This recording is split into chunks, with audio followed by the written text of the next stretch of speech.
హైదరాబాద్లో భారీ వర్షం కురుస్తోంది. జూబ్లీ హిల్స్, బంజారా హిల్స్, హైటెక్ సిటీ, కొండాపూర్, గచ్చిబౌలి, లింగంపల్లి, కూకట్పల్లి, ఎర్రగడ్డ, అమీర్పేట, పంజాగుట్ట, ఖైరతాబాద్, లక్డీ కపూల్, నాంపల్లి ప్రాంతాల్లో భారీ వర్షం కుడుతోంది.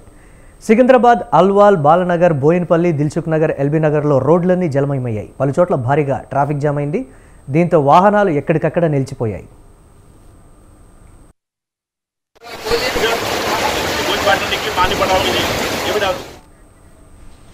మరోవైపు తెలంగాణకు రెయిన్ అలర్ట్ జారీ చేసింది వాతావరణ శాఖ. రానున్న 3 రోజులు రాష్ట్రంలో వానలు పడే ఛాన్స్ ఉందన్నారు అధికారులు. తేలికపాటి నుంచి మోస్తరు వర్షాలు కురిసే అవకాశం ఉందన్నారు. కొన్ని ప్రాంతాల్లో ఉరుములు మెరుపులతో కూడిన వానలు పడే ఛాన్స్ ఉందన్నారు. గంటకు 30 నుంచి 40 కిలోమీటర్ల వేగంతో ఈదురుగాలులు వీచే ఛాన్స్ ఉందని తెలిపారు. పశ్చిమ నైరుతి దిశల నుంచి ఈదురుగాలులు వీస్తున్నట్లు చెప్పారు. ఇవాళ రేపు కొన్ని జిల్లాలకు ఎల్లో అలర్ట్ ప్రకటించారు.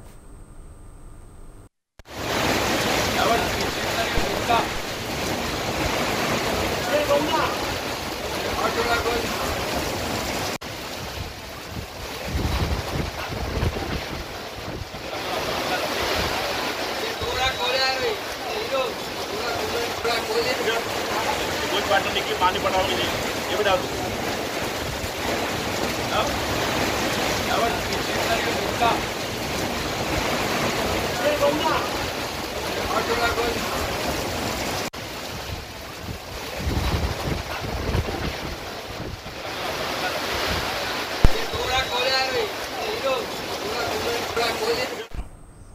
హైదరాబాద్లో కురుస్తున్న భారీ వర్షానికి సంబంధించి మరిన్ని అప్డేట్స్ మా కరెస్పాండెంట్ విశాల్ లైవ్ ద్వారా అందిస్తారు.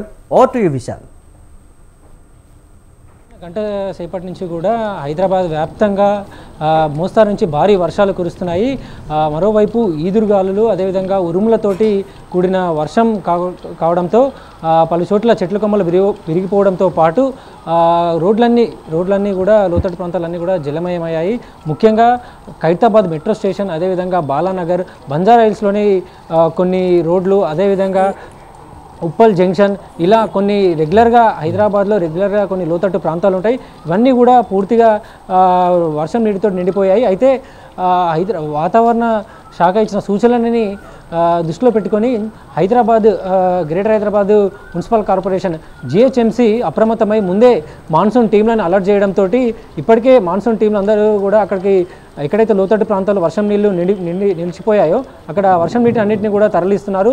మరోవైపు మెహదీపట్నం దగ్గర మనకి PV ఎక్స్ప్రెస్ వే ఉంటుంది. అక్కడ కూడా భారీ వర్షంతో ఆ PV ఎక్స్ప్రెస్ వేకి ఎక్కే దగ్గర ఎంట్రీ దగ్గర కూడా భారీ మొత్తం నీళ్ళన్నీ కూడా నిలిచిపోయి ఉన్నాయి.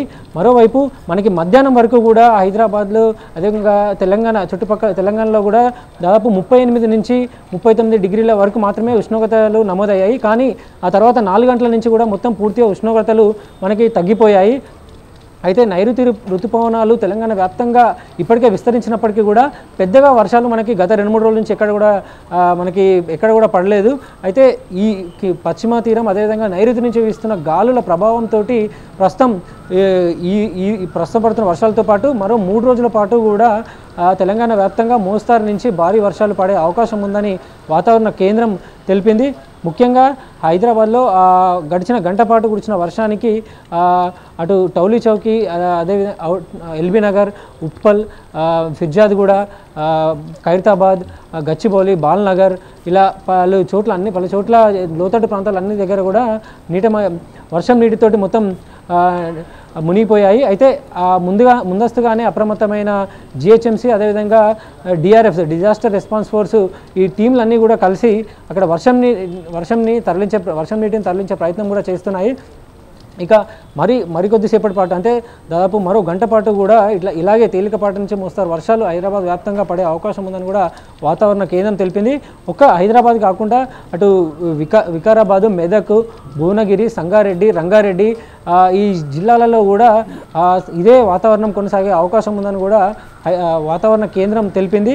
అయితే ముఖ్యంగా మనకి ఈసారి నైరుతి ఋతుపవనాలు తొందరగానే వచ్చినప్పటికీ ఎక్కడ కూడా భారీ వర్షాలు పెద్దగా మనకి అటు హైదరాబాద్లో కానీ జిల్లాలో కానీ పెద్దగా ఎక్కడ కూడా నమోదు కాలేదు. అయితే గత కొన్ని రోజుల నుంచి కూడా ఎక్కడ కూడా నైరుతి ఋతుపవనాల ప్రభావంతో భారీ వర్షాలు పడ్డట్టు కూడా మనకి ఎక్కడ కూడా తెలియలేదు. కానీ ప్రస్తుతం పశ్చిమ తీరం అదేవిధంగా నైరుతి నుంచి వీస్తున్న గాలుల ప్రభావంతో వర్షాలు మళ్ళీ మొదలవుతాయి. అదేవిధంగా ఈ నెలాఖరు నుంచి కూడా వర్షాలు పడడం ఎక్కువ అవుతాయని కూడా వాతావరణ కేంద్రం తెలుపుతోంది. ముఖ్యంగా హైదరాబాద్లో మనకి ఒక 5 సెంటీమీటర్ల కంటే ఎక్కువ వర్షపాతం పడిందంటే చాలు లోతట్టు ప్రాంతాలన్నీ కూడా నీట మునిగిపోతాయి. ముఖ్యంగా కొన్ని చోట్ల ఇండ్లలోకి కూడా నీరు చేరడంతో అక్కడ ప్రజలు ఇబ్బంది పడుతున్నారు. అయితే ఎప్పుడు వర్షం పడ్డా కానీ లోతట్టు ప్రాంతాల్లో ఉండే ప్రజలు కొంత ఆందోళనకరంగానే ఉండాల్సి వస్తుందని కూడా వారు ఆవేదన వ్యక్తం చేస్తున్నారు. ముఖ్యంగా వర్షం పడ్డ ప్రతిసారి కూడా మాన్సూన్ టీంలు వెళ్ళడం, అక్కడ వర్షం నీటిని తరలించడం లాంటి ప్రక్రియ చేస్తున్నాయి. కానీ ఒక శాశ్వత పరిష్కారం దిశగా కూడా అడుగులు వేయడం లేదంటూ కూడా మనకి హైదరాబాద్ నగరవాసుల నుంచి కూడా మనకు ఒక వారి అభిప్రాయం వ్యక్తం అవుతుంది. అయితే రాబోయే రోజుల్లో భారీ వర్షాలు అదేవిధంగా ఈదురుగాళ్లతో కూడిన వర్షాలు కూడా పడే అవకాశం ఉండడంతో ఇప్పటికైనా జిహెచ్ఎంసీ అదేవిధంగా తెలంగాణ ప్రభుత్వం అప్రమత్తమయ్యి ఎక్కడ శాశ్వతంగా వర్షం నీరు ఎక్కడ నిలుస్తుందో అక్కడ ఎలాంటి శాశ్వతంగా నీటి నిల్వ ఉండకుండా చేయాల్సిన పనులకు సంబంధించి ఇప్పటికైనా అక్కడ ఆ పనులు చేయాలి. అదేవిధంగా ఆ దిశగా కూడా ప్రభుత్వం ఆలోచించాలని నగరవాసులందరూ కూడా కోరుకుంటున్నారు. మరోవైపు హైదరాబాద్లో ఒక గంట సేపు వర్షం పడిందంటే చాలు పూర్తిగా ట్రాఫిక్ జామ్ అయిపోతుంది. అటు మనకి ఐక్య సర్కిల్ దగ్గర చూసుకున్నా, అదేవిధంగా పంజాగుట్ట, ప్యారడైజ్, ఇంకా Uppal junction, Jubilee hills, Gachibowli ఇలాంటి ఏరియాలలో కొద్దిసేపటి వర్షానికే రోడ్ల మీద నీళ్లు నిలిచిపోవడంతో మనకి గంటల తరబడి ట్రాఫిక్ జామ్ అయిపోతుంది. ముఖ్యంగా నైట్ టైం అంటే మరికొద్దిసేపట్లోనే పీక్ అవర్స్ హైదరాబాద్లో స్టార్ట్ అవుతాయి. ఆ పీక్ అవర్స్లో ఎక్కువ మంది తమ ఉద్యోగాల నుంచి ఇంటికి వెళ్తూ ఉంటారు. ఎక్కువ వెహికల్స్ అన్నీ కూడా కొన్ని లక్షల వెహికల్స్ అన్నీ కూడా హైదరాబాద్ రోడ్ల మీదకి వస్తాయి. ఈ సమయంలో హైదరాబాద్ రోడ్ల మీద నీళ్లు నిలిచిపోవడంతో కొంత ట్రాఫిక్ అనేది స్లోగా మూవ్ అయిపోతుంది.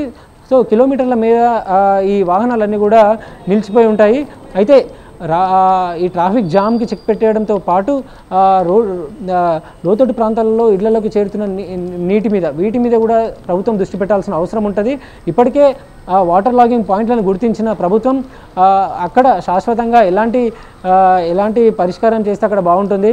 అదేవిధంగా రిటర్నింగ్ వాల్, ఇతర బాక్స్ డ్రైన్ ఇట్లాంటివి కడితే ఇలాంటి కట్టడం ద్వారా కొంతైనా అక్కడ ఆ సమస్య పరిష్కారం దొరుకుతుందని కూడా నగరవాసులు తెలుపుతూ ఉంటారు. ఇక రాబోయే రోజుల్లో ఈ మరో 3 నెలల పాటు కూడా ఈ వర్షాకాలం కొనసాగుతుంది కాబట్టి ఎక్కడైతే భారీ వర్షాల వలన రోడ్ల మీద నీళ్లు చేరుతాయో అక్కడ ప్రభుత్వం యుద్ధ ప్రాతిపదికన పనులు చేపడితే అక్కడ కొంతైనా మనకి ఈ ట్రాఫిక్ జామ్ నుంచి కానీ అదేవిధంగా ఇతర మొత్తం నీళ్లు నిలిచిపోయే దాని సమస్య నుంచి ప్రజలు బయటపడే అవకాశం ఉంటుంది. Murali, right, thanks for updates Vishal.